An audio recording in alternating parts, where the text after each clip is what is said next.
I'm a big fan of virtual desktop and prefer using this flexible app for playing freestanding VR games like Half-Life Alyx or Into the Radius wirelessly. However, I am also a massive sim racing fan and have recently spent a small fortune upgrading my sim rig to play my favourite games like Automobilista 2 and EA WRC. So, if you're playing Automobilista 2 or No Man's Sky or Microsoft Flight Simulator and you're seated, a wide connection via a good quality link cable will give you the best experience. I've got 4 cables to test with my Quest 3 today, from the cheapest at £17.99 to the eye-wateringly most expensive at £89.99. But which one is the best? The answer will surprise you. So let's roll titles, and remember, we're born to respawn.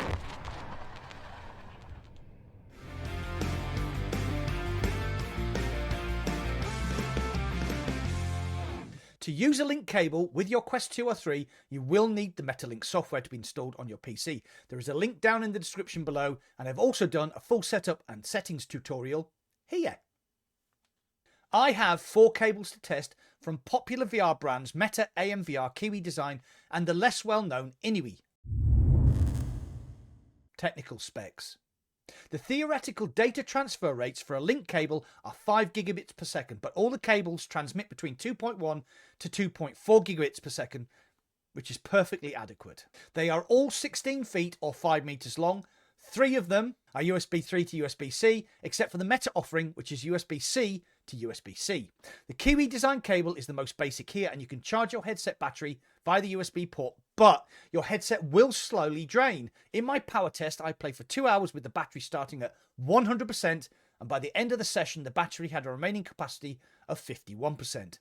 The cable is well made, with quality feeling metal casings and extended plastic sleeves to protect the cable from bending at the join. It also comes with these 2 excellent cable management clips which fit onto the sides of the head strap. Now, I'm a big fan of these and use them on my Quest and Pico headsets. Next up is the upgraded AMVR cable, so please ensure you bought the upgraded link cable with separate charging port.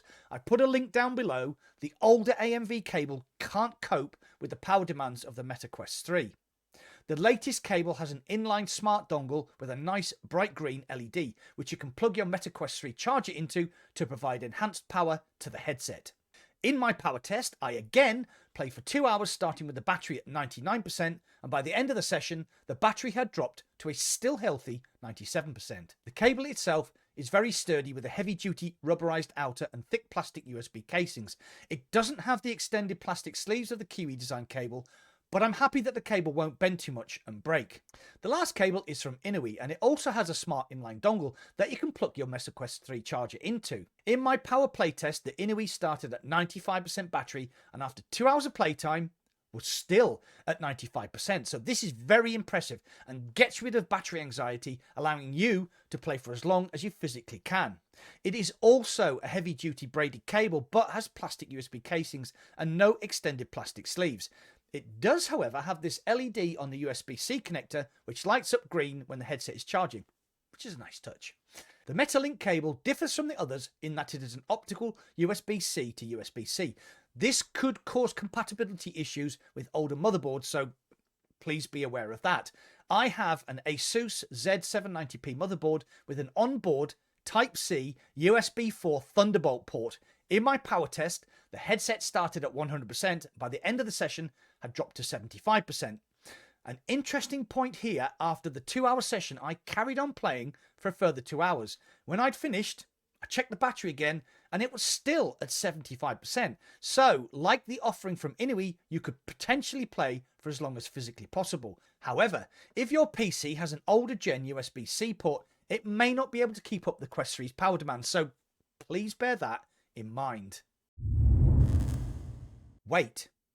Weight is important because the cable is connected to the headset and may cause some drag if it's too heavy. To get over that problem, I use this Kiwi Design version 2 cable management system, which lifts the cable off the floor and suspends it in your play space.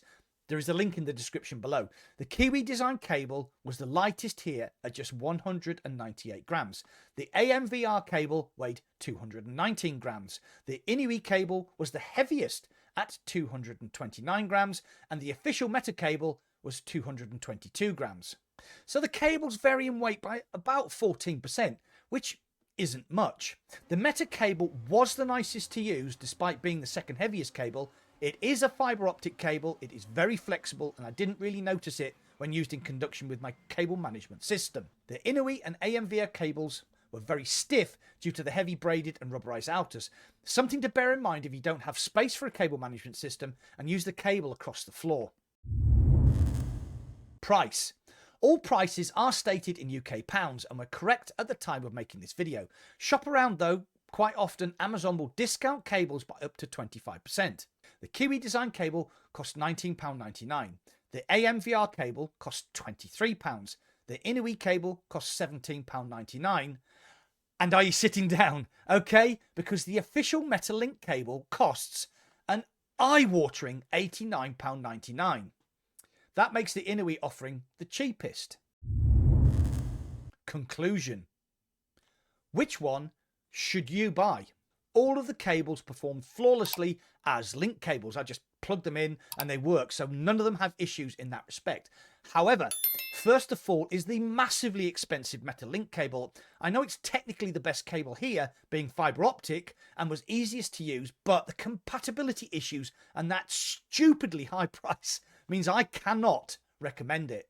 In third place is the Kiwi design cable. It is the most basic cable here, but it is well priced, well made, has those two great cable management clips, and performed as expected. If you want a cable that can run your headset for over 4 hours, and that's your limit, then this could be one to consider.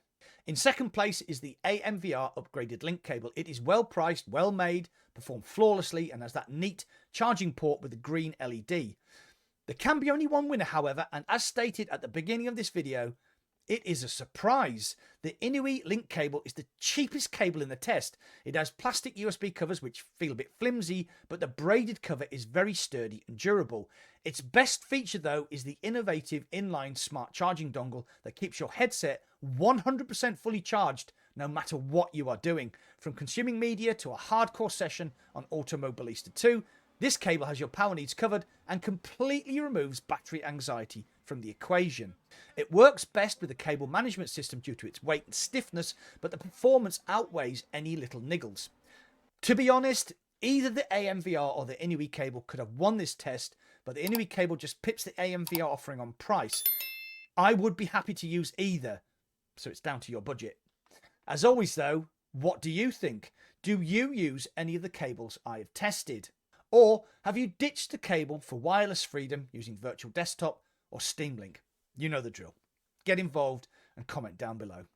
Well, that's it for today. If you enjoyed this content, please hit the like button. The algorithm loves the likes. Plus, if you enjoyed this content, you could join my channel membership like these lovely people did. You get custom badges, emojis, and an exclusive members-only channel on my Discord. If you want to watch more content from my channel, you can click here or here. Thanks for watching, and I'll see you on the other side.